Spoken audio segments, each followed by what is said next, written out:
Guys আপডেটের পর game play একদম বাজে হয়ে গেছে, তাই গেম প্লে ঠিক করার জন্য ট্রেনিং গ্রাউন্ডে চলে যাই। ট্রেনিং গ্রাউন্ডে এসে ভালোই প্র্যাকটিস করতেছিলাম, হঠাৎ একটা প্লেয়ার আমাকে মেরে ইমোট দেওয়া শুরু করে।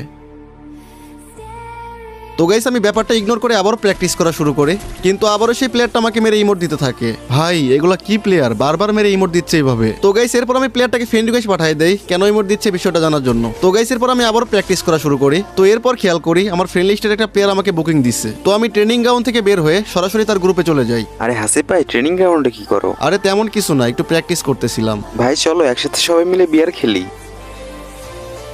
আচ্ছা তোমরা একটু গ্রুপেই থাকো, আমি আসতেছি। আরে হাসিব ভাই বিগ ফ্যান। আরে বাবু তুমি ওরে বিগ ফ্যান কেন বলতাছো?